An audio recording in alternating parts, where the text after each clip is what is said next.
Hi friends, welcome to iDream media. ఇటీవల supreme court child pornography మీద ఒక గైడ్లైన్స్ ఇచ్చింది. రీసెంట్గా మనం చూసుకోవచ్చు, అది కూడా మీడియాలో వార్తలు కూడా వచ్చినాయి. ఈ నేపథ్యంలో అసలు చైల్డ్ పోర్నోగ్రఫీ చాలా సమస్యలు ఎదుర్కొంటున్నటువంటి తల్లిదండ్రులు చాలామంది ఉన్నారు. దీని మీద ప్రముఖ child psychiatrist retired DSP N Babji గారు మనతో ఉన్నారు. ఆయన అసలు ఏం చెప్తారు ఈ చైల్డ్ పోర్నోగ్రఫీ మీద, తల్లిదండ్రులు ఎటువంటి జాగ్రత్తలు తీసుకోవాలి, ఎట్లా వాళ్ళని గైడ్ చేయాలనే అంశాన్ని తెలుసుకోవడానికి సార్తో మాట్లాడదాం. నమస్కారం సార్. నమస్తే. చెప్పండి సార్, ఏంటి ఫస్ట్ తల్లిదండ్రులు తీసుకోవాల్సిన జాగ్రత్తలు చెప్పండి, ఆ తర్వాత సుప్రీంకోర్టు గైడ్లైన్స్కి వెళ్దాం. ఖచ్చితంగా మీరు చాలా కేసెస్ మీరు చూసే ఉంటారు, అలాగే కేస్ స్టడీస్ కూడా చెప్పండి. ఎందుకంటే పబ్లిక్కి దీని మీద చాలా అవేర్నెస్ కావాలి. అందుకే నేను మీరున్న బిజీ షెడ్యూల్లో నేను కావాలని మిమ్మల్ని టైం తీసుకొని వచ్చాను. చెప్పండి సార్. ఓకే. ఈ నోవేడేస్ చైల్డ్ పోర్నోగ్రఫీ అనేటువంటిది ఒక పెద్ద మినాన్స్ కింద తయారైందండి. ఇది ఇక్కడే కాదు, త్రూఅవుట్ ది వరల్డ్. ఈ పోర్నోగ్రఫీ ఎప్పుడైతే వాళ్ళు ఈ సెల్ ఫోన్ల ద్వారా రిలీజ్ చేశారో, దీన్ని ఆపడానికి ఎట్టి పరిస్థితులు అవకాశం లేని విధంగా గవర్నమెంట్లు ఉండిపోయినాయండి. ఓకే. దీనికోసం మోడీ గారు కూడా చాలా ట్రై చేస్తున్నారు, ఎలాగా దీంట్లోంచి తప్పించాలి అని, కానీ అవకాశాలు దొరకట్లేదు. ఓకే. దీని మీద చాలా స్టడీస్ జరుగుతున్నాయి. How to stop the pornography in cell phones or in wifi అని. దీని ఇంపాక్టు పెద్దోళ్ళకి ఉన్నది, చిన్నపిల్లలకి మరీ ఉంది. కంపారిటివ్గా చిన్నపిల్లలకి చాలా ఎక్కువ ఉందండి. ఓకే. దీనికి చాలా సైకలాజికల్ పాయింట్ ఆఫ్ వ్యూలో మనం తెలుసుకోవాల్సిన విషయాలు చాలా ఉన్నాయి. Child age that is up to 15 years, 5 to 15 years. Okay. ఇది చాలా వల్నరబుల్ ఏజ్. ఓకే. ఈ ఏజ్లో ఎక్కువ పిల్లలు అన్ని కొత్త కొత్త విషయాలు చూస్తూ ఉంటారు. పరిసరాల్లో కొత్తవి, కారు కొత్తది, సైకిల్ కొత్తది, ఆట వస్తువులు కొత్తవి, ప్రతిదీ వాళ్ళు మన బాహ్య ప్రపంచంలోకి ఎప్పుడైతే వచ్చారో వాళ్ళు అన్నీ వింతగా వాళ్ళు రిసీవ్ చేసుకుంటారు. ఓకే. వాళ్ళ మైండ్ అంతా కూడా, కాన్షియస్ మైండ్ అంతా కూడా క్లమ్జీగా ఉండదు, చాలా ఆహ్లాదకరంగా ఉండి ప్రతి విషయాన్ని కూడా హై కాన్సన్ట్రేషన్తో చూస్తారు. ఓకే. అబ్జర్వేటివ్ మోటివ్తో. అవును, ఎంతూజియాజం ఉంటుంది వాళ్ళకి. ఎంతూజియాజం. దాని మీద ఏంటంటే అదేంటి, ఇదేంటని. ఇందులో హైపర్ యాక్టివ్ చైల్డ్స్ ఉంటారు, వాళ్ళు మరీను. ఓకే. హైపర్ యాక్టివ్ చైల్డే కాకుండా సింగిల్ చైల్డ్స్ ఉంటారు, చాలా డేంజర్ అండి. సింగిల్ చైల్డ్ ఉన్నటువంటి పేరెంట్స్ సిచ్యువేషను నవేడేస్ మరీ వల్నరబుల్. ఎందుకంటే వాళ్ళ పియర్ గ్రూప్ ఉండదు, వాళ్ళకి అక్క చెల్లెళ్ళు తమ్ముళ్ళు ఉండరు, వాళ్ళ వయసు ఉన్నవాళ్ళు. తల్లి తండ్రి ఒక చైల్డ్, వాళ్ళు వీళ్ళతో ఎక్కువ టైం స్పేర్ చేయలేరు. ఎందుకంటే తండ్రి ఉద్యోగానికి వెళ్ళిపోతాడు, తల్లి ఉద్యోగానికి వెళ్ళిపోవచ్చు, లేదంటే వీటితో ఉన్న వంట వార్పు చేసుకోవడం వల్ల అంత టైం స్పేర్ చేయకపోవచ్చు. ఓకే. లేదా తల్లిదండ్రి ఇద్దరు ఎంప్లాయీస్ అయితే పెద్దవాళ్ళకి అప్పచెప్పి వెళ్ళిపోతారు. పెద్దవాళ్ళ మైండ్ శక్తికి వీళ్ళకి సంబంధాలు ఉండవు. సో వీళ్ళతో ఎవరు ఆడతారు? వీళ్ళ జాయ్ఫుల్నెస్ మూడ్స్ ఎవరితో చెప్పుకుంటారు? అలాగే వీళ్ళకి సారోఫుల్ మూడ్స్ ఎవరితో షేర్ చేసుకుంటారు? ఎవరు ఉండరు. సో వీళ్ళు they feel as they are orphans. నాకెవరు లేరు, ఐఎమ్ హోప్లెస్, ఐఎమ్ హెల్ప్లెస్, లోన్లీనెస్కి అని వాడు ఆ మూల కూర్చోవడం, లేదంటే వాడిని ఎలాగ ఎంటర్టైన్ చేసుకోవాలో వాడి మైండ్ని దాని వైపు వెళ్ళిపోతూ ఉంటాడు. సో నవేడేస్ ఎంటర్టైన్మెంట్కి పరాకాష్ట ఏంటరా అంటే టీవీ. నెక్స్ట్ మరీ డేంజరస్ ఆస్పెక్ట్ ఏంటంటే చేతిలో ఫోన్, సెల్ ఫోన్. అవును. ఇటీవల ఆన్లైన్ క్లాసెస్ అని చెప్పి చిన్నపిల్లలకు కూడా ఫోన్లు ఇచ్చేస్తున్నారు. ఇదేమవుతుందంటే అయితే సీరియల్స్కి అట్రాక్ట్ అవ్వడం మదర్తో పాటు, లేదా వాళ్ళ మా అమ్మగారితో పాటు, లేదా ఈ సెల్ ఫోన్లో చూసి ఇందులో ఏమున్నాయి క్యూరియాసిటీ, ఈ యాప్లో ఏముంది, ఈ యాప్లో ఏముంది, ఈ యాప్లో ఏముంది, ఇలా చూసి పోర్న్ హబ్కి వాళ్ళు అట్రాక్ట్ అయిపోతున్నారు. ఓకే. Easy access porn. వీడి తెలియపోయినా పక్కళ్ళు ఎవరో చెప్తారు, లేదా తల్లిదండ్రులు చూస్తున్నప్పుడు కానీ వీడు అబ్జర్వ్ చేస్తే అది ఏంటి అనేసి దాని మీద అన్వేషణ చేసి అది పట్టేసుకుంటున్నారు వీళ్ళు. ఓకే. సో అంత డేంజర్ ఏజ్ అది. 5 to 15 years. Okay. 5 to 15 years ఒక సెక్ట్. 15 to 25 అదొక సెక్ట్. 25 to 40 అదొక సెక్ట్. ఓకే. వాళ్ళ మైండ్ సెట్ వేరేగా ఉంటుంది అకార్డింగ్ టు దేర్ ఏజ్. ఈ చైల్డ్ అనేటువంటిది 15 years మధ్యలో చైల్డ్ సైకాలజీ వీళ్ళకి ఎలాగుంటుందంటే ప్రతిదీ క్యూరియాసిటీ మనం చూడాలి ఉన్నది. అది కూడా చెప్తాను. సో తల్లిదండ్రులు పిల్లలకి ఆండ్రాయిడ్ ఫోన్స్ ఇవ్వకుండా చూడాలి. That is their primary duty. ఒకవేళ చూసినా సరే in the presence of them only they should see. Okay. వాళ్ళ పర్యవేక్షణలోనే వాళ్ళు చూడాలి. సింగిల్గా హ్యాండిల్ చేసేటువంటి అవకాశం ఇవ్వకూడదు. అలాగని రెస్ట్రిక్టెడ్గా ఉన్నా వీళ్ళు ఎక్కడైనా సరే పడుకున్నా ఏం చేసినా దొంగతనంగా తీసుకుని వాళ్ళు చూసేటువంటి ఇది కూడా ఉంది. పాస్వర్డ్ జాగ్రత్తగా మెయింటైన్ చేయాలి. ఏమంటే ఇవన్నీ చేసుకోవచ్చు. సో ఇటువంటి సిచ్యువేషన్లో మొన్న నా దగ్గరకు ఒక కేసు వచ్చింది కౌన్సిలింగ్ కోసం. ఓకే. చిన్నపిల్ల 8th class అవుతుంది. వాళ్ళు below middle class family with orthodoxy. Okay. పూజా పునస్కారాలు చేసుకునేవాళ్ళు. ఒక ఎత్తే ఆడపిల్ల బాగా చదువుతుంది. 8th class చదువుతూ ఉంటే మీకు ఇంకా ఇక్కడ నుంచి మీకు 7th class అయిపోయాక ఇక్కడ నుంచి 8th classలో మీకు లెసన్స్ అని ఇవ్వాలంటే ఆండ్రాయిడ్ ఫోన్ తెచ్చుకోవాలి. మేము అందులోనే మీకు ఫీడ్ చేస్తాం, మీరు డౌన్లోడ్ చేసుకుని నోట్స్ రాసుకోవాలని చెప్పారంట. ఓకే. అంతవరకు బాగుంది స్కూల్లో. మరి వీళ్ళు ఆండ్రాయిడ్ ఫోన్ కొనడానికి వీళ్ళకి స్తోమత లేదు. అది 11,000 అయితే వీళ్ళు అక్కడక్కడ అప్పు చేసి ఒక చీటీ పాడి వాళ్ళ స్థాయిలో ఆండ్రాయిడ్ ఫోన్ కొనిచ్చారు. చదువుకుని ఇది పైకి వస్తుందని ఉద్దేశం. ఓకే. వాళ్ళు కూడా చక్కగా లేటెస్ట్గా చెప్తున్నారని వాళ్ళకి ఎంతూజియాజంతో ఇలా నడుస్తూ ఉంటే డౌన్లోడ్ చేసుకుంటుంది, రాసుకుంటుంది, అంతవరకు ఓకే. ఒకరోజు ఏమైందంటే ఈ పాప ఇంకో పాపతో కలిసి వాష్రూమ్కి వెళ్ళారు. ఓకే. క్లాస్కి మధ్యలో రీసెస్ టైంలో ఓకే వాష్రూమ్కి వెళ్ళారు. వెళ్తే అది ఎల్ షేప్లో ఉన్న యాంబియన్స్. ఓకే. ఓకే. ఆ వాష్రూమ్కి వెళ్ళాలంటే లోపలికి వెళ్ళి రైట్ తిరిగాలి.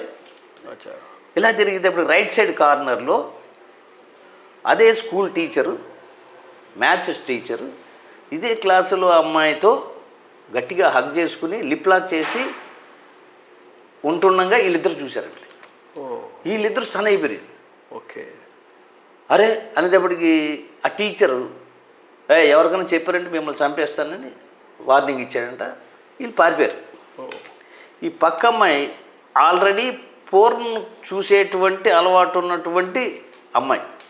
అన్ఫార్చునేట్లీ ఈ అమ్మాయి ఏం చేసినట్టు ఇవన్నీ మామూలునే, నీకు నేను చూపిస్తాను ఇటువంటి ఎన్ని ఉన్నాయో అని చెప్పి ఈ అమ్మాయికి పోర్న్ హబ్ యాప్ ఆన్ చేసి చూపించింది. చూపించేటప్పటికి ఈ అమ్మాయి దానికి అట్రాక్ట్ అయిపోయి ఇక కంటిన్యూస్గా చూసేసి దీంట్లో ఒక సైకోసిస్ డెవలప్ అయిపోయింది. ఓకే. సెక్చువల్ సైకోసిస్.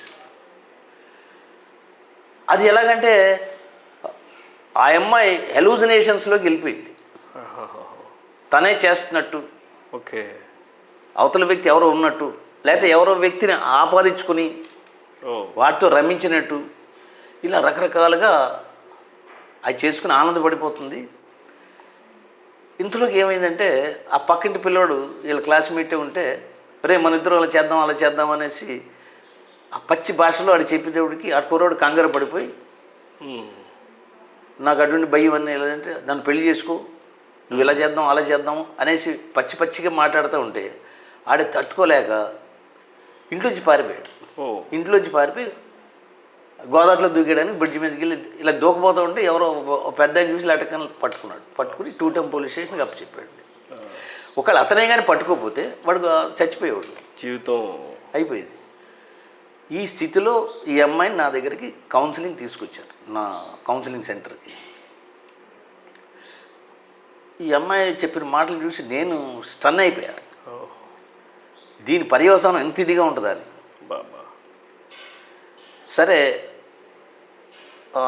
పెద్ద అయిన కర్రామారెడ్డి గారికి ఫోన్ చేసి సార్ ఇలాగ ఉంది అంటే, అంతకుముందు నా దగ్గరికి వచ్చారండి వీళ్ళు, ఇన్పేషెంట్ కింద జాయిన్ చేయాలని చెప్పాను, ఎందుకంటే సైకోసిస్లో డెవలప్ అయిపోయింది కాబట్టి. అలాగే సార్ అంటే వీళ్ళు ఏమన్నారంటే, మేము అంత డబ్బులు కట్టుకోలేమండి, అందుకనే ఒకవేళ మందులు లేకుండా అవుద్దేమో అని. లేదమ్మా, ఇది సైకోసిస్కి టర్న్ అయిపోయింది, న్యూరోసిస్ వరకు నేను చేస్తాను, సైకోసిస్ వస్తే కంపల్సరీగా ఒక మంచి సైకియాట్రిస్టు ద్వారా మీరు అప్రోచ్ అవ్వాలి అంటే. సరే, ఇంకొక డాక్టర్ గారు ఇండ్ల రామసుబ్బారెడ్డి గారికి విజయవాడ ఫోన్ చేసి సార్ ఇలాగ ఉంది అంటే, అయితే బాబ్జీ గారు వెంటనే పంపించేయండి, నేను ఇక్కడ జాయిన్ చేసుకుంటాను అంటే. కొంచెం పేదవాళ్ళు సార్ అన్న, పర్వాలేదండి, ఏదో రకంగా మనం న్యాయం చేద్దాం అంటే, సరే మీరు తీసుకెళ్ళిపోండి అన్న. ఆ తర్వాత ఏమైంది అనేటువంటిది ఇంకా నా దృష్టిలోకి రాలేదు, నేను కూడా అడగలేదు.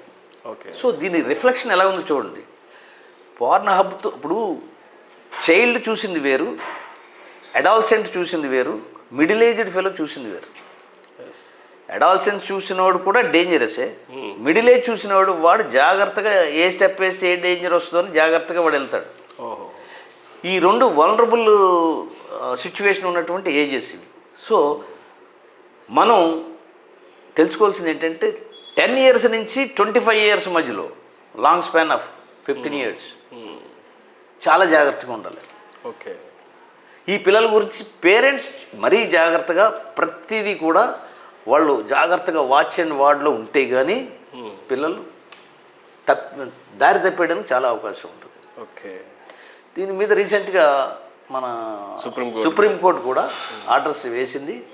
ఏంటి సార్ అవి గైడ్లైన్స్? ఇది గైడ్లైన్స్ ఏంటంటే, పోక్సో కింద మీరు అరెస్ట్ చేస్తున్నారు, కానీ మద్రాస్ హైకోర్టు ఏం చేసిందంటే రీసెంట్గా ఒక 17 ఏళ్ళ కుర్రాడు ఒక అమ్మాయిని అశ్లీలంగా తీశాడని, అందరికి పంపించాడని, సో ఇది కరెక్ట్ కాదు, నాట్ ప్రూవ్డ్ అని వాళ్ళు కేసు కొట్టేయడం మీద సుప్రీంకోర్టు రియాక్ట్ అయింది.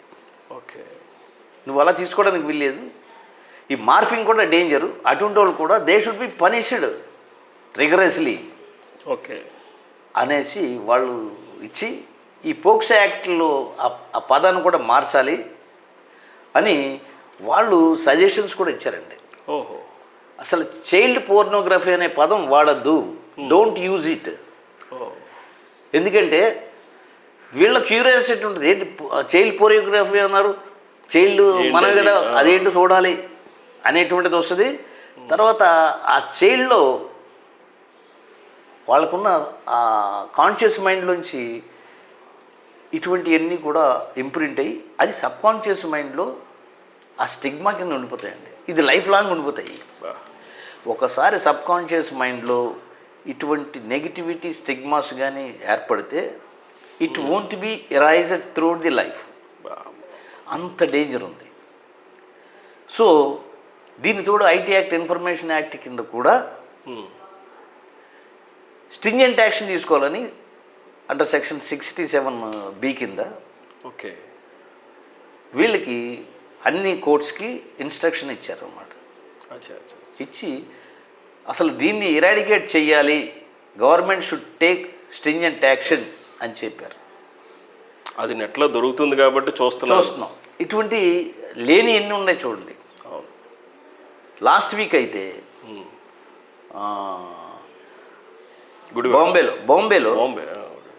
బాంబేలో కేసులో, కూడా నిన్న మొన్న బాంబేలో ఒక కేసులో అమ్మాయిని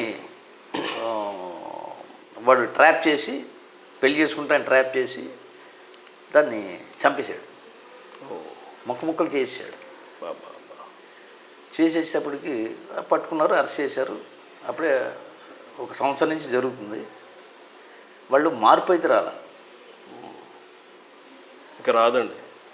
పోలీస్ దగ్గర ఏమైందంటే వాడు చివరికి పోలీస్ దగ్గర పిస్టల్ తీసుకుని కాల్ చేద్దామన్న స్థితికి వచ్చాడు. మెంటల్లీ వాడు ఎక్కువ ఇదైపోయి వెంటనే వాడిని ఎన్కౌంటర్ చేశారు. Recent last 3-4 days back. So public were very happy. Police has taken a correct appropriate action against the brutality అని. కానీ కోర్ట్స్ మాత్రం ఒప్పుకో.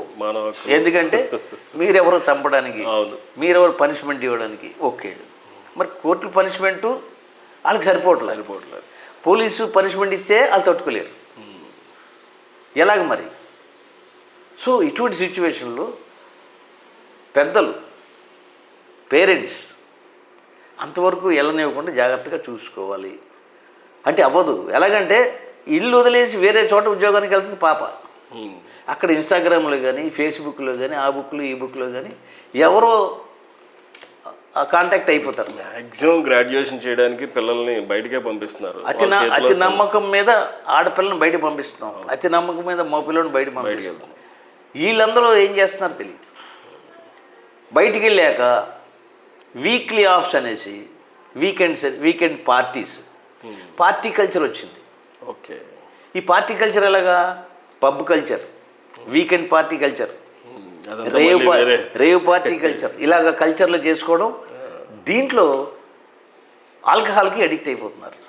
ఆడపిల్ల మగపిల్లలు కూడా ఆల్కహాల్కి అడిక్ట్ అయిపోతున్నారు. ఆల్కహాల్ ఇంకా మితిమీరితే ఇలాగ ఆల్కహాల్కి అడిక్ట్ అయ్యే స్టేజ్లో నిమ్మళంగా డ్రగ్స్ని ఇంట్రడ్యూస్ చేసేస్తున్నారు ఈ drug peddlers. So alcoholic stage కూడా దాటిపోయింది. ప్రజెంట్ సినారీలో ఆల్కహాల్ స్టేజ్ దాటిపోయి ఆ ప్లేస్లో డ్రగ్స్ ఎంటర్ అయినాయి. ఇది మరీ మరీ మరీ డేంజరస్. ఇదంతా మనం ఒక సబ్జెక్ట్, మీరు చాలా రీసెర్చ్ చేస్తున్నారు దాని గురించి, ఇది ఒక ఎపిసోడ్లో ఖచ్చితంగా చేద్దాం. మనకి ఒకటి sir, being a police officer, X police ఆఫీసర్గా మీరు చాలా కేసెస్ చూసుంటారు. చైల్డ్ పిల్లల మీద మితిమీరిన, ఇప్పుడు మీరు చెప్తున్న కేసులోనే ఒక టీచరు ఒక పాపని హక్ చేసుకున్న సంఘటనలు ఉన్నాయి. ఇటువంటి అసలు టీచర్స్ కూడా చాలా దారుణమైన సిచ్యువేషన్. ఇది ఇటువంటిదే ఒక 3-4 days బ్యాక్ని గుడివాడలో ఒక ఇన్సిడెంట్ జరిగింది. ఒక టీచర్ చిన్న పిల్లని, ఒక 7-8 పిల్లని దాన్ని ప్యాంపరింగ్ చేస్తూ పాఠం చెప్పినట్టు అక్కడెక్కడ చేతులు పెడుతున్నాడని ఆ పిల్ల ఏడుస్తూ వాళ్ళ అమ్మకి చెప్పింది. నేను స్కూల్కి వెళ్ళను, నన్ను పంపించకండి, మా టీచర్ అక్కడక్కడ చేతులు పెడుతున్నాడు, నాకు భయం వేస్తుంది అని. అప్పుడు వాళ్ళు అలర్ట్ అయ్యి గుడివాడ పోలీస్ స్టేషన్ రిపోర్ట్ ఇస్తే వెంటనే అతన్ని అరెస్ట్ చేశారు. ఓకే. ఇట్లా అన్ని కారణం ఏంటి? చిన్నపిల్ల మీద అసలు అట్రాక్షన్ ఎలాగొస్తుంది? పెద్ద చిన్న తారతమ్యం లేదా? చిన్న పసిగుడ్ల మీదకి ఎలాగ వీళ్ళు కన్ను పెడుతుంది? Because of pornography attractions. Okay. చిన్నపిల్ల అయితే ఎలాగ ఉంటుంది, యవ్వనస్తురాలు అయితే ఎలా ఉంటుంది, నడి వయసురాలు ఎలాగ ఉంటుంది, తర్వాత పెద్దోళ్ళు అయితే ఎలా ఉంటుంది, ముసలోళ్ళు అయితే ఎలా ఉంటుంది, ముసలోళ్ళు అయితే ఎలా ఉంటుంది. నిన్న పేపర్లోకి వచ్చిన అమలాపురంలో, రామచంద్రపురంలో లాస్ట్ ఇయర్ 85 ఏళ్ల వృద్ధురాల్ని 18 ఏళ్ల కుర్రోడు రేప్ చేశాడు. రేప్ చేసేసాడు. ఆవిడ అరుపులకి ఇంట్లో లాలీలు వేసి మొత్తం పట్టుకున్నారు, ఆయన అరెస్ట్ చేశారు. అయిపోయింది. 10 years రిగరస్ ఇంప్రిజన్మెంట్ ఇచ్చారు. 3 రోజుల కిందట కోర్టు 10 years రిగరస్ ఇంప్రిజన్మెంట్. మరి వాడి వయసు అనగా ఎంత? అసలు 85 years మా అమ్మ దగ్గరికి వెళ్ళి వాడు చేసిన వికృత చేష్టలు ఏంటి? ఇవన్నీ కూడా perverted attitudes was developed in the society. Sexually perverted. అసలు సెక్స్ అనేదానికి అర్థం లేని విధంగా. ఇది కాకుండా ఈ పోర్నోగ్రఫీ చూసి యానిమల్స్ని కూడా అటెంప్ట్ చేస్తున్నారు. మేకల్ని, గేదెల్ని. మొన్న యూట్యూబ్లో చూపించారు. ఒక గేదెకి అన్నీ కూడా దాని వెజైన్ చుట్టూరు గోళ్ళ రక్కులు ఉన్నాయంట. చూసారా? యానిమల్స్తో చేసిందని బాస్టలిటీ అంటారు. ఓకే. Animal sex. సో దానికి కూడా వీళ్ళు వెనకాడతల. సో సమాజం కుళ్ళిపోయిందండి. ఈ కుళ్ళిపోయిన సమాజాన్ని మనం కాపాడుకోవాలనుకుంటే there is a vital role of parents, teachers, elders in the society. Okay. All should be protected by the police on and whole. అలాగే కోర్టుల దగ్గరికి వెళ్ళినప్పుడు కూడా కోర్టులు ఎక్కువ దాన్ని డిలే చేయకుండా వెంటనే కాగ్నిజెన్స్ తీసుకున్న వెంటనే దీనికి టాప్ ప్రయారిటీ ఇచ్చి స్ట్రింజెంట్ పనిష్మెంట్ ఇస్తే దాని యొక్క రిఫ్లెక్షన్ బాగుంటుంది. ఎప్పుడు కేసు పెట్టేశాక ఒక 7-8 ఏళ్ళకి ట్రయల్కి రావడం, ఓ 10 ఏళ్ళ తర్వాత ఇది చేయడం వల్ల దాని ఇంపాక్ట్ కూడా కోర్టుకి వెళ్తావా, వెళ్ళు, నేను వెళ్తాను, ఏం చేస్తావు నువ్వు అన్న స్థితికి వచ్చారు. ఎవిడెన్సెస్ ప్రూవ్ అవ్వకపోతే బయటకు వచ్చేస్తున్నారు. ఒకవేళ శిక్ష పడినా బెయిల్ తీసుకొని బయటకు వచ్చేస్తున్నారు. మళ్ళీ బెయిల్, యాంటిసిపేటరీ బెయిల్. అసలు యాంటిసిపేటరీ బెయిల్ ఎందుకు ఇవ్వాలి? అసలు ఇవ్వాల్సిన పని ఏంటి? ఎన్ని క్వశ్చన్స్ వస్తున్నాయండి. వాడు హీనస్ అఫెన్స్ చేస్తూ ఉంటాడు, ఆడికి యాంటిసిపేటరీ బెయిల్ ఇస్తారు. నా ఉద్దేశంలో అది కరెక్ట్ కాదు. అది అసలు ఎందుకు ఇవ్వాలి? ఎందుకు ఇవ్వాలి? ఆ ప్రూవ్ అయ్యేదాకా ఆగండి. ఆ ఇన్వెస్టిగేషన్ అయ్యేదాకా బెయిల్ ఇవ్వద్దు. ఓకే.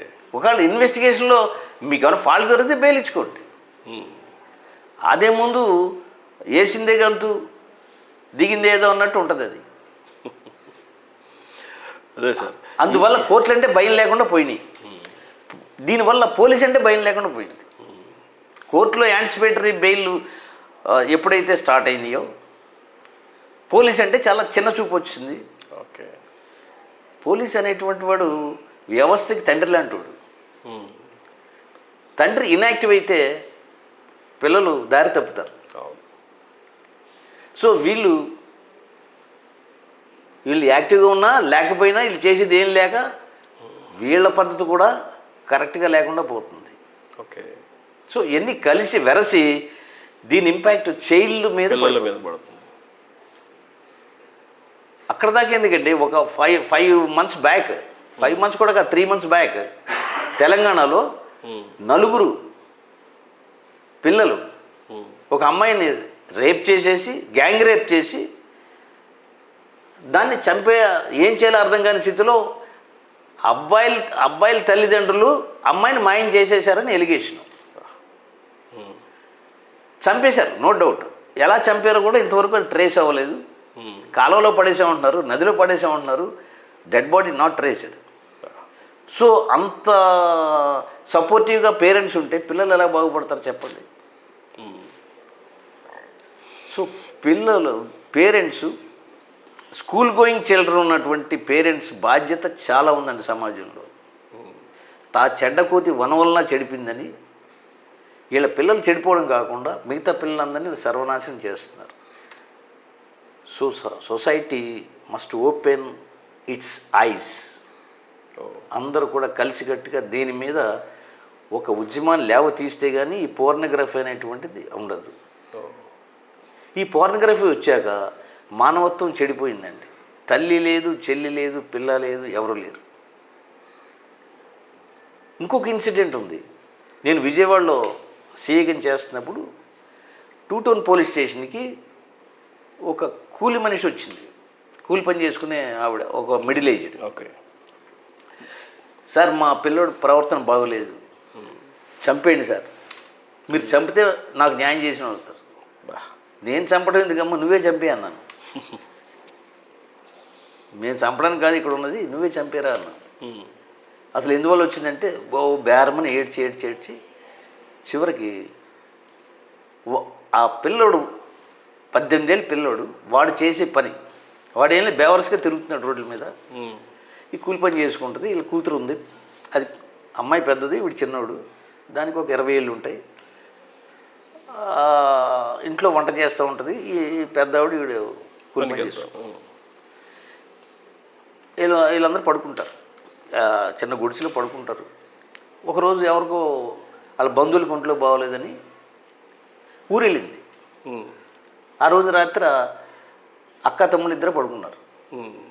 పడుకుంటే అక్కని బలవంతంగా రేప్ చేసాడు వాడు. అది చెప్తే ఏం డేంజరో అని అక్క నోరు మూసి కూర్చుంది. సో అక్కడ ఆవిడ రావడం లేట్ అయింది. ఇలాగ 2-3 సార్లు వీడు అటెంప్ట్ చేసేసాడు, అయిపోయింది. చెప్పుకోలేక ఊరుకుంది. ఒక స్టేజ్లో ఆ అమ్మాయికి వాంతులు ఇక రావడం, ప్రెగ్నెన్సీ. అప్పుడు ఇవన్నీ తల్లి దగ్గర ఏడు చెప్తే తల్లి శుభ్రం చెత్త కొట్టేసి మళ్ళీ పరుగు పోద్దని సీక్రెట్గా డాక్టర్ గారి దగ్గరికి వెళ్ళి అబార్షన్ చేయించింది. ఇది అయిపోయి కొన్ని రోజులకి తల్లి మీద అటాక్ చేశాడు. ఇప్పుడు తల్లి ఆ పెద్ద వయసులో ఈ కుర్రోడి యొక్క శక్తి తట్టుకోలేక నిర్వీర్యం అయిపోయింది. వీడే పని చేసాడు. అయ్యో, ఒకసారి అయిపోయింది, 2సారి అయిపోయింది, 3ఓసారి ఇక తట్టుకోలేక ఆయన చంపేయడానికి కత్తిపేట తీసి నరికేయడానికి ట్రై చేస్తే ఆడు అది బయటికి విసిరేసి ఆడు పారిపోయాడు. ఆ పారిపోయాక పోలీస్ స్టేషన్కి వచ్చి చెప్పిందండి.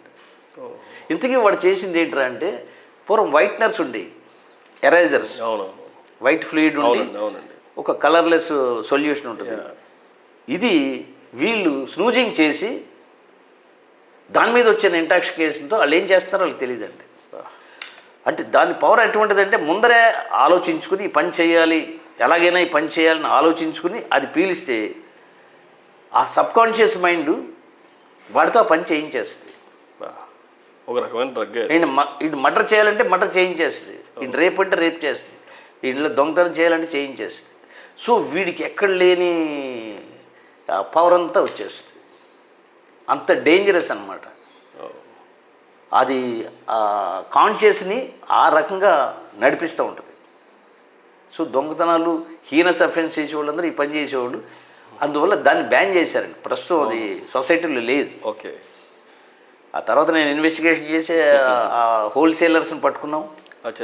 పట్టుకుంటే మనం బయట వాళ్ళు అడిగితే అది లేదంటున్నారు, కానీ వాడు వచ్చి సీక్రెట్గా అడిగితే అది యాక్చువల్గా 20 రూపాయలు, వాళ్ళు 100-150 రూపాయలకి అమ్మేవాళ్ళు పిల్లలకి. సో ఆ రకంగా అది డ్రగ్. ఆ స్టేజ్ దాటిపోయింది. ఇప్పుడు డైరెక్ట్గా డ్రగ్స్ ఎంట్రీ అయిపోయినాయి సొసైటీలో. సో దీన్ని మనం కంట్రోల్ చేయాలనుకుంటే ఫస్ట్ సెల్ ఫోన్ని పిల్లలకి అందివ్వకుండా, చైల్డ్కి అందివ్వకుండా చేయాలండి. తర్వాత ఎడ్యుకేషనల్ ఇన్స్టిట్యూషన్స్ కూడా దయచేసి నా రిక్వెస్ట్ వాళ్ళందరికీ చెప్పేది ఏంటంటే, ఆ చెప్పి పాటలు మామూలుగా చెప్పండి. వాళ్ళు ఏమైనా ఐఏఎస్ ఐపీఎస్లకి వెళ్తలేదు. దానికోసం ఆండ్రాయిడ్ ఫోన్ని హ్యాండిల్ చేయడం, దాంట్లో ఉన్న పోర్నోగ్రఫీలు ఆగ్రఫీలు ఇవన్నీ చూడడం, నాశనం అయిపోతున్నారు. దయచేసి ఎడ్యుకేషనలిస్ట్ అర్థం చేసుకుని 10th క్లాస్ వచ్చేదాకా వాళ్ళకి ఏమి ఆండ్రాయిడ్ ఫోన్స్ ఇవ్వకుండా, ఇంటర్మీడియట్లోకి వచ్చేటప్పటికి ఆల్రెడీ వాళ్ళకి అడాల్సెన్స్లోకి ఎంటర్ అవుతారు కాబట్టి, చెప్తే వినే స్థితిలో ఉంటారు కాబట్టి అప్పుడు మీరు ఇచ్చిన అందంగా ఉంటుంది. ఓకే, ఇది నా సజెషన్ అండి. ఓకే, పేరెంట్స్కి కానీ ఎడ్యుకేషనలిస్ట్ కానీ ఇది నా సజెషన్. ఓకే సార్, ఇది డాక్టర్ గారు బాబ్జీ గారు చెప్తున్నట్టు, ఎందుకంటే ఒక రిటైర్డ్ డిఎస్పి స్థాయిలో ఒక అధికారిగా ఉండి ఇప్పుడు చాలామందికి కౌన్సిలింగ్లు ఇస్తూ చాలా సందర్భాల్లో చాలా కేసెస్ని డీల్ చేశారు. ఇటువంటివన్నీ కూడా జరుగుతున్నాయి. ఇదంతా కూడా పబ్లిక్లోకి అవేర్నెస్ తీసుకురావాలని చెప్పేసి ఒక మంచి సంకల్పంతో ఈ వీడియో చేయడం జరిగింది. దీనిలో సార్ చెప్పినట్లుగా చిన్నపిల్లలకి మొబైల్ ఫోన్స్, ఆండ్రాయిడ్ ఫోన్స్, ముఖ్యంగా ఆండ్రాయిడ్ ఫోన్స్ దూరం పెడితే చాలా ఉపయోగాలు ఉంటాయని చెప్పేసి చెప్తున్నారు. డాక్టర్ నమస్కారం. నమస్తే.